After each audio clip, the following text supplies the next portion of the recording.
Hey guys, Assalamu alaikum. This is Muhammad Hafizul. Our today's lesson is about future continuous tense. Future continuous tense is very important to do better English, to write better, to speak better, to listen better. So let's begin.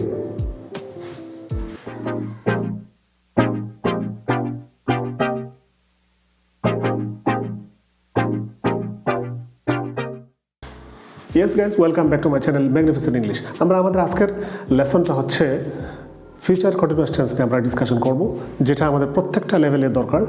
Reading, writing, listening এবং speaking মডিউলের যেই মডিউলে আপনি কথা বলেন না কেন আপনার এটা দরকার।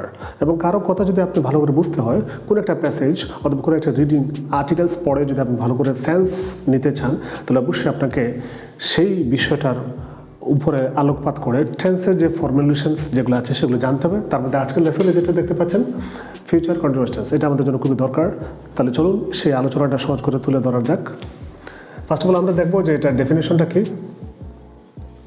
ফিউচার কন্টিনিউয়াস টেন্স ডেফিনেশনটা হচ্ছে something will be going on in future, something will be happening in future. মানে কোনো কিছু ভবিষ্যৎ চলতে থাকবে, যদি এই ধরনের হয়, কোনো কিছু ভবিষ্যতে চলমান অবস্থায় থাকবে, এই ধরনের কোনো কাজকে বিশেষ করে আমরা বলবো future continuous tense.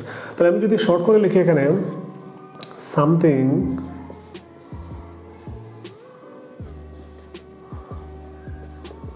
Will be going on in future, অথবা বলবো আমি something will be happening in future, something will be happening in future, অথবা আমরা এটাকে বলবো ভবিষ্যতে চলমান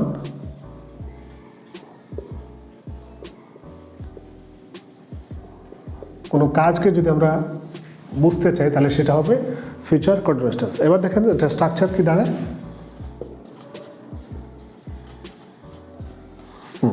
স্ট্রাকচারে এসে আমরা বলবো যে সাবজেক্ট, প্রথমে আমরা লিখবো কি সাবজেক্ট, তারপরে শ্যাল বি অথবা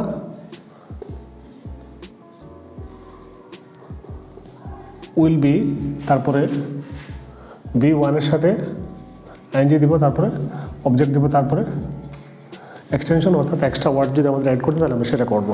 তাহলে এখানে স্ট্রাকচারে কি দেখা যাচ্ছে, সাবজেক্ট থাকছে অবশ্যই এবং সবশেষে অবজেক্ট থাকছে অবশ্যই এক্সটেনশনের ঠিক আগের অংশে, এবং মাঝখানে তো ভার্ব বি ওয়ানের সাথে আইএনজি এখানে থাকবে।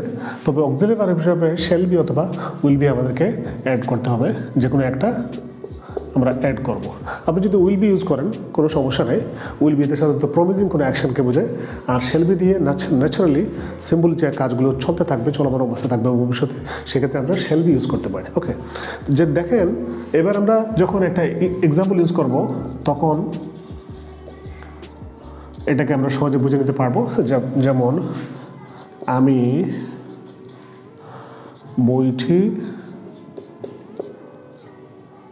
পড়তে থাকবো। একদম সিম্পল সেন্টেন্স আমি বলছি, কঠিন করে সেন্টেন্স আমরা যাচ্ছি না, যেহেতু আমরা এখন গ্রামাটিক্যাল লেসনটাকে বোঝার জন্য প্র্যাকটিস করছি, সেই জন্য এক্সাম্পলগুলো খুব সহজভাবে নিয়ে আসবো আমরা। এটাকে ট্রান্সলেট করলে এটা হলো সাবজেক্ট এবং এটা হলো একটা অবজেক্ট, পড়তে থাকবে এটা হলো একটা ভার্ব। কিন্তু পড়তে থাকবে that means something will be going on in future, something will be happening. Okay, so এটাকে আমরা এইভাবে ট্রান্সলেট করবো এই স্ট্রাকচার ফলো করে। এখানে সাবজেক্ট আই আছে, একটা উইল বি আমরা দিয়ে দিই, আই উইল বি। বইটি পড়তে থাকবো, বইটিটা হচ্ছে বুক, দ্য বুক এটা হলো অবজেক্ট, এবং এখানে লিখলাম সাবজেক্ট, এখানে লিখলাম আমরা অক্সিলারি ভার্ব। এবার আমরা পড়তে থাকবো, এটার ইংলিশটা কী হবে, রিডিং, জাস্ট রিডিং, আর কিছু এখানে লাগবে না আমাদের। বি ওয়ানের সাথে আমরা কী করেছি, আইএনজি এখানে অ্যাড করেছি। দেখেন I will be reading the book.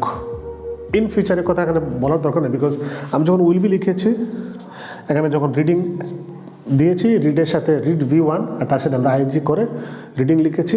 So এই পার্টটাই আমাকে বলে দেবে যে এটা ফিউচার কন্টিনিউয়াস টেন্সের এক্সাম্পল। এইভাবে আমি যদি বলি I will B planning for my business, I will be visiting abroad countries, I will be discussing the matter, he will be coming ahead for planning something new. That's it. Thank you so much. everybody. Hopefully that all of you got best ideas about the future continuous tense. দেখা হবে next video তে. Tata, bye bye.